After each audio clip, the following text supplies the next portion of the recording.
Hi, I'm Chuck Braverman. This is another episode of Westdoc, and today we're doing something that we don't often do, and that's feature a documentary short. And the name of the film is Armed Only with a Camera, The Life and Death of Brent Renaud. And we have today with us the co-director, Brent's brother, Craig Renaud, and the producer, Juan Arredondo. Hi, guys. How are you? Morning. Good. Thank you. I always ask where you are speaking from. Juan, where are you physically? I am in Newark, New Jersey. And Craig, where are you? I'm in Austin, Texas. Your film, Armed Only with a Camera, The Life and Death of Brent Renaud, is about, well, you know what? I'm going to let Craig, you tell us what this film is about. Can you give us a short overview, please? Well, ultimately, this film is about my brother. My brother was the first American journalist killed in Ukraine on March 13, 2022.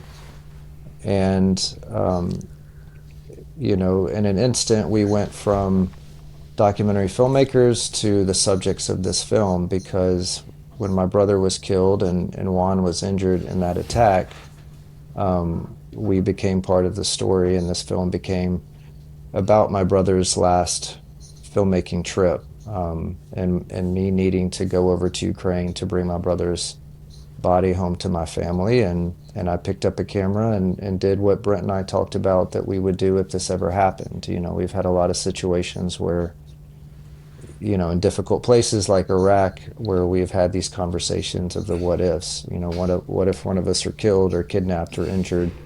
What do we do? And one of those conversations is that we keep filming. What were you doing there? I mean, who were you for? Were you making a specific film for a streamer or network, or on your own, freelancing, or what?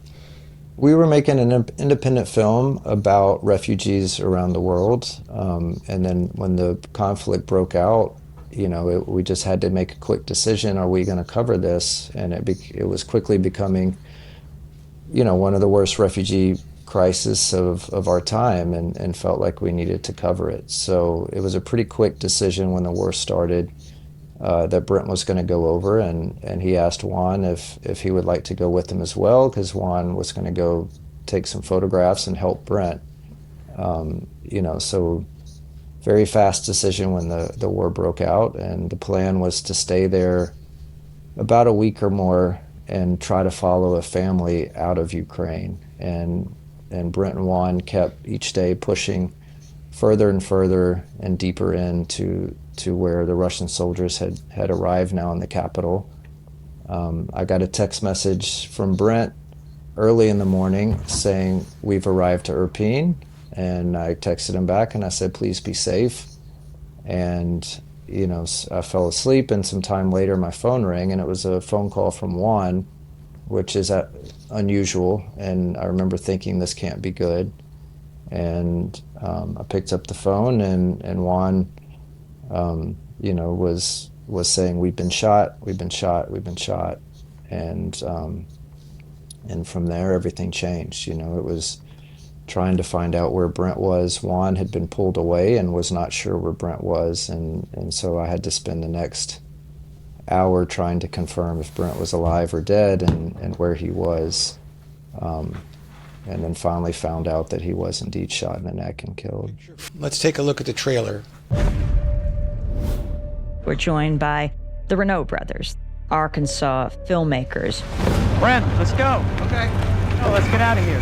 When Brent told me that he wanted to be a documentary filmmaker, I followed my older brother to the most dangerous places in the world. They're locking in on us. We've just got some breaking news. Brent Renaud, an American photojournalist, has been killed. Brent lost his life documenting the horrors of the battlefield in Ukraine. The work that he was doing, the bravery with which he did it. My name is Brent Renaud. This is my brother, Craig. Besides my brother, I struggle to make friends. Autism tells you very little about a person. I can be calm as a Zen monk in a disaster zone. Soldiers over there. But the cocktail party in Brooklyn was absolutely terrifying. Brent was very intense and quiet. You put the camera down? Yep. He filmed on the front line of conflicts all around the world. But what he cared about the most were the people caught in the middle. Describe what you see.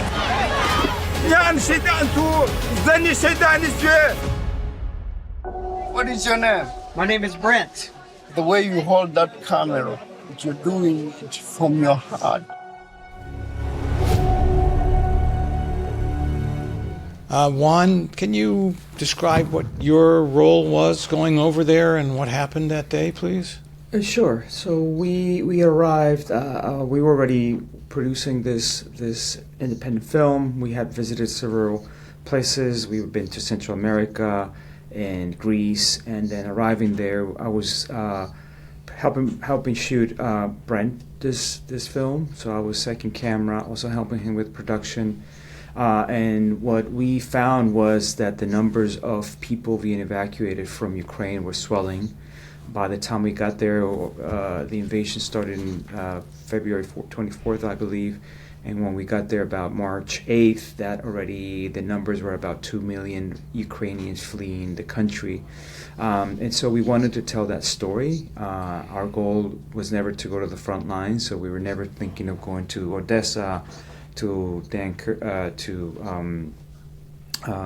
Bakhmut or Mariupol, any of those places that were being constantly bombarded by the Russians. But that took us to Kiev, where we were seeing a great number of Ukrainians being put into buses and trains and then sent to the west so they can seek asylum into the European Union. And that day, March 13th, we had arrived 2 days earlier to Kiev. We found out that Kiev was a city of transit. There were no shelters in place. People that were arriving seeking help were being quickly put into trains and buses. Also because Kiev was at one point was surrounded by Russian troops. The Ukrainians were able to repel that Russian attack. And we wanted to go to see where the genesis of that displacement was taking place. So that took us to the outskirts of Kiev and Irpin, and then later in Bucha. And when we arrived there, we kept seeing civilian cars and buses with the white flag or taped on their sides. We're civilians, don't shoot. But despite all that, we will see some bullet holes in some of those civilian cars. And so the Russians were not respecting the rules of engagement. They were not respecting that there were civilians in those cars. And when we arrived to Irpin, the bridge that connects Irpin with Kiev had been already destroyed. And so we got off of our car and we started walking.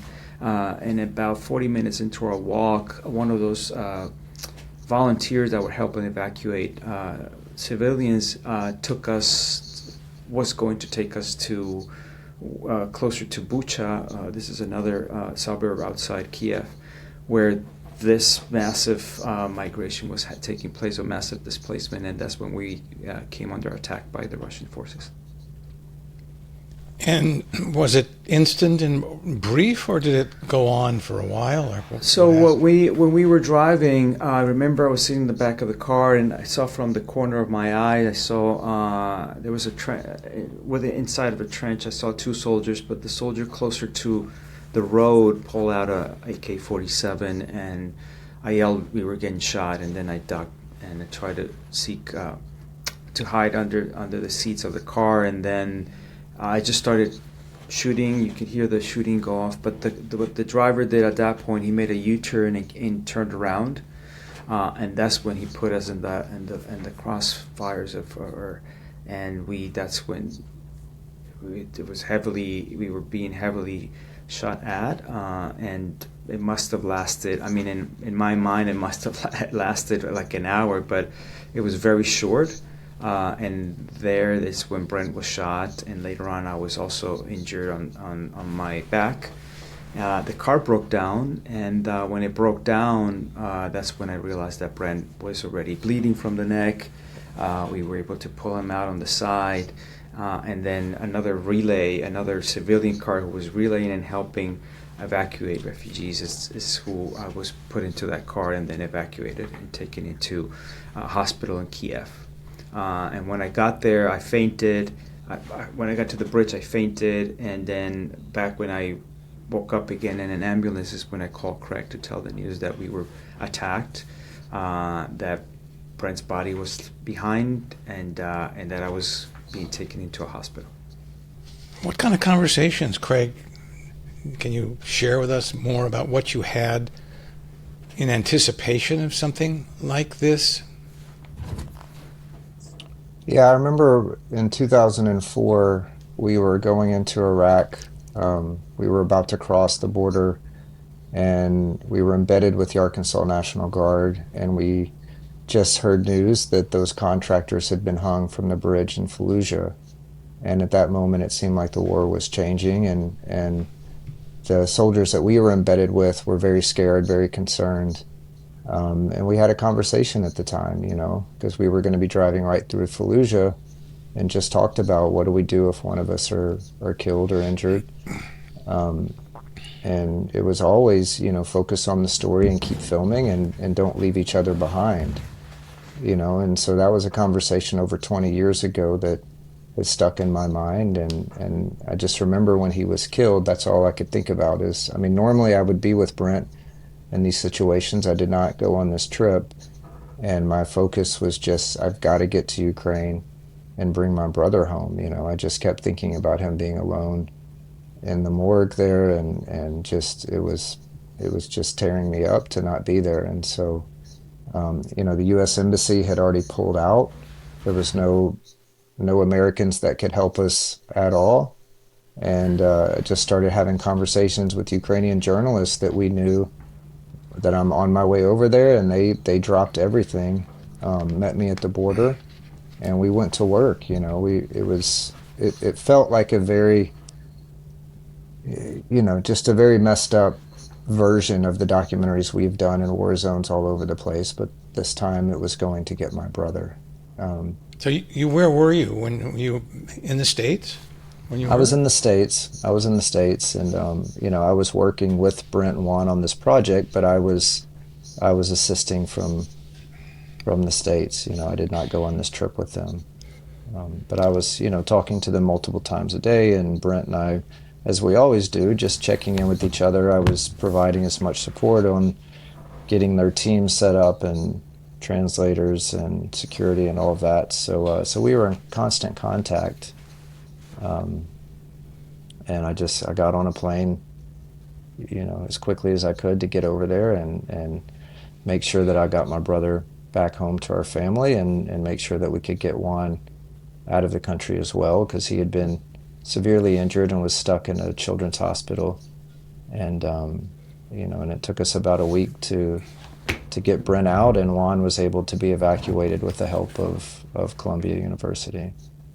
I was really moved by this film, to say the least, and it reminded me of many times when I've been filming and I have the camera up in front of me.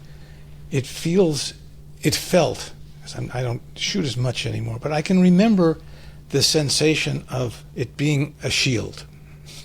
And I'm wondering if you guys have felt the same thing. Of course, it's a total fiction because it's not a shield, but somehow having that camera gives you more courage than you might have if you were a bystander or whatever. Does that make sense, or can you describe anything like that?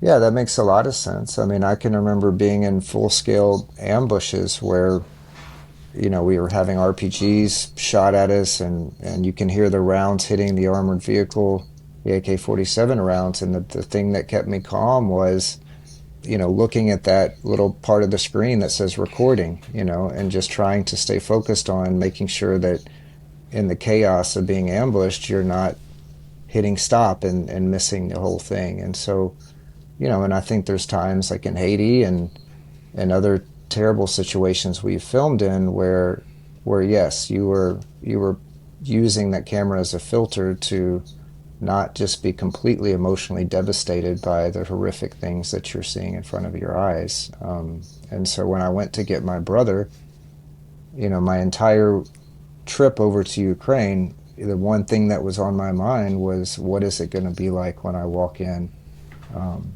and see, my brother's dead body for the first time.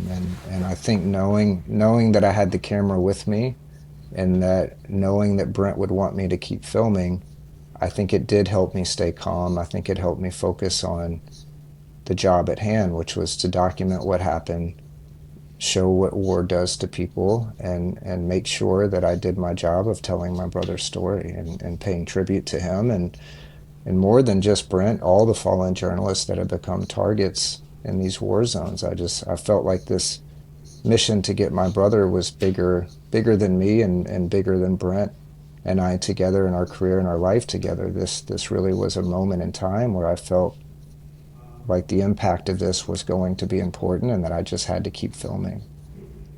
And what you did film was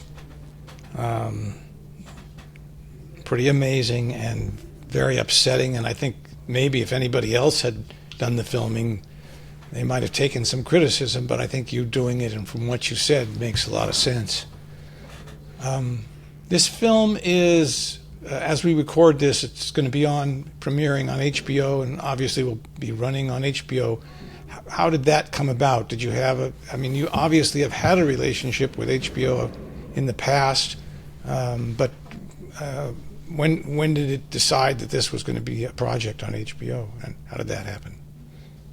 Yeah, we've done many films for HBO. Lisa Heller, our executive producer on this film, she was a producer on Dope Sick Love and Little Rock Central High School 50 years later when we did those films for HBO, and so we know Lisa Heller well through those working relationships. And when I got back from Ukraine, I called her and I said, I've filmed this whole journey, and she just said, look, take your time, go heal, and come back and talk to me when you're ready to talk about the film that you want to make. And so a few months later, I came back to her, and I had the initial footage of the story of bringing Brent home, and HBO was very supportive from the very beginning. They've been on board from that moment, and have been nothing but just almost like supportive family members through this whole process, because they cared about Brent, and they really cared about telling this story. Juan, what was your job as producer over there? Anything unusual or different? I mean, the fact that there was a war going on makes it pretty unusual, but... No, so my role has always been to support, either be camera B or do still photographies, but also assist in any ways I can, Craig or Brent. I think we, as a team, we always know what each one has to do while we're there. Whether Brent will be doing the interviews and I'm getting the B-roll, or I'm camera B, or I need to make portraits, or just back up all the gear, back up all the files. Also help out throughout with the logistics, whether, making sure our drivers are on time, figuring out the route, figuring out where we need to stay. And we also kept getting news in war zones. What happens if things change, shift quickly, and so you need to know the information in order to avoid certain locations. We wanted to make sure that whatever road that we were going to take, if it was safe enough, or if there was any indications that they would be targets of the Russian forces. So, and that's pretty much what I've done with Craig and Brent for the last 5-6 years that I've been working with them. And what was the editing process on this film? It was the hardest thing I've ever had to edit, for many reasons. Juan and I were recovering from the trauma of what happened, and it was also 25 years of footage going back of all the places that we've covered around the world, and trying to wrap our arms around that footage and get it digitized and able to edit. So, and it was such a personal story that I did not feel comfortable. It wasn't a normal edit, so it was really, a lot of it was Juan coming and living at my house, and him and I, healing together through the process of editing this film. We dug into these archives. Thousands of hours from Iraq, hundreds of hours from many of our trips to war zones, and really just digging and trying to find Brent's voice. We're documentary verite filmmakers, so we're not often on camera. So a lot of it was sifting through footage and trying to find anywhere that Brent was on camera and anywhere that we could find his voice off camera, just because we wanted people to know, not only how good of a filmmaker Brent was, but how compassionate of a person he was. And so we really looked for those moments to show his compassion. It's very moving and very compelling stuff you have there. And one of the scenes which stuck with me, ironically, was in a way no bombs going off or anything, but there's a 15, 16-year-old teenage boy, Hispanic, coming across, I think it was from Honduras, trying to get into the United States, and Brent's following him across the river, and then he says, good luck, be careful. Do you have any idea what happened to that kid? Have you no idea whatsoever, right? No, and that particular project was very difficult for that reason. Normally we stay in very close contact with people that we film in these documentaries over many, many years, but because these were young people in very dire straits, often traveling with no cell phones, no money, no email addresses. This one particular 15-year-old that we interviewed had been trying to get to the United States since he was 10 years old, since he lost his family, and he's now 15, and we gave him our information and said, please be safe, please let us know if you make it, and we never heard from him again. So, those are those hard moments where you just don't know. I don't know what happened to him. Can you tell me a little bit about, either one of you, the relationship to Downtown Community TV and John Alpert? Yeah, Brent was studying sociology at Columbia University in New York at the graduate program, and somebody showed one of John Alpert's films one day, and Brent was blown away. And the next day he went down to the Downtown Community Television Center in New York and begged them for an internship, and was able to get an internship. And shortly after, he got a hold of me, and we were catching up, and he told me what he was doing and said, you should come out and stay with me. And I was at the University of Oregon, and a couple weeks later I dropped everything and came to New York, and I slept on Brent's couch, and we started interning at DCTV. And you had no background in film at that point or anything? And what year would this have been, roughly? 1997. It was 1997, and we both knew from an early age that we wanted to travel the world. When Brent was a kid, his appetite and his mind was insatiable, and my parents got him a radio, and we shared a bedroom. He would lay awake at night listening to the BBC, and that's what we would fall asleep to.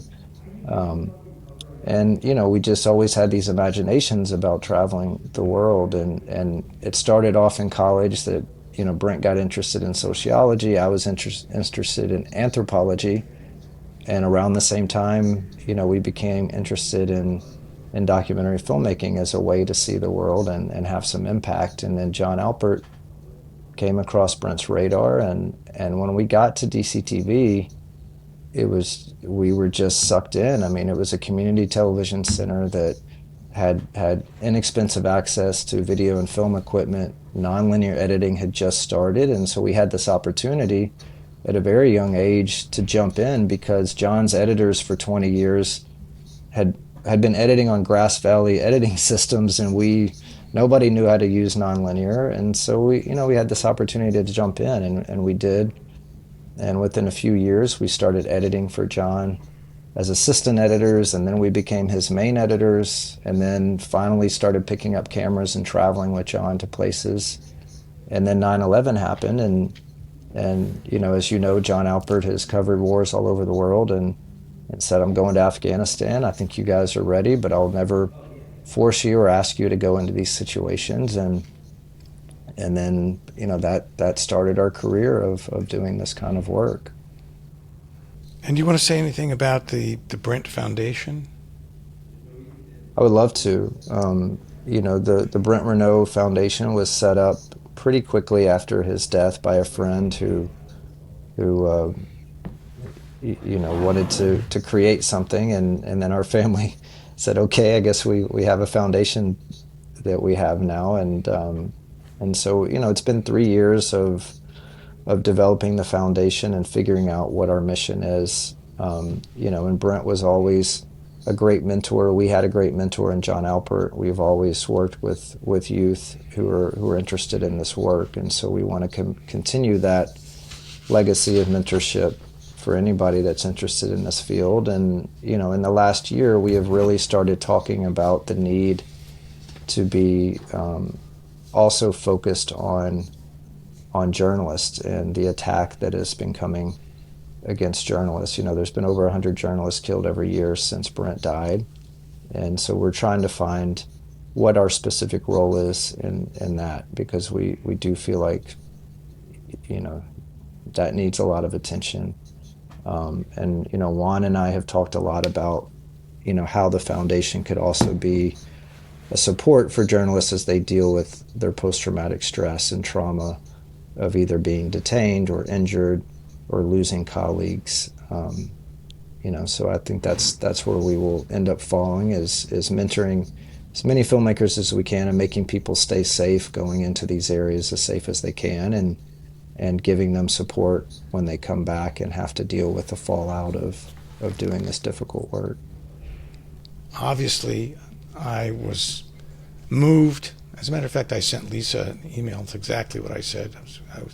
I cried in the film myself. So I'm sorry, Brent, for your loss. A little late, but you certainly have paid a wonderful tribute to your brother. And I hope the film does very well. Thank you. Thank you. It means a lot.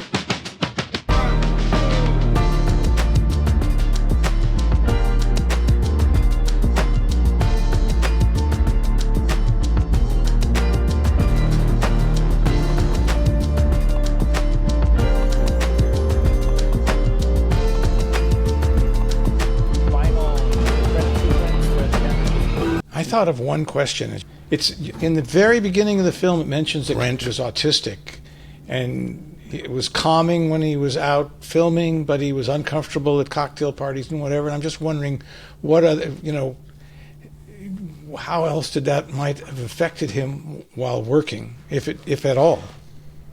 We found out in 2018 that Brent had gone and gotten himself diagnosed as an adult. And found out he was on the spectrum. And he was doing a fellowship at Harvard, and that's where he met Juan. They were both Nieman Fellows, and for that fellowship they had to do a sounding where everybody gets up in front of the class and talks about their life and career. And Brent had prepared 2 endings for that sounding because he was not sure when he got up there if he was going to be comfortable revealing that he had autism.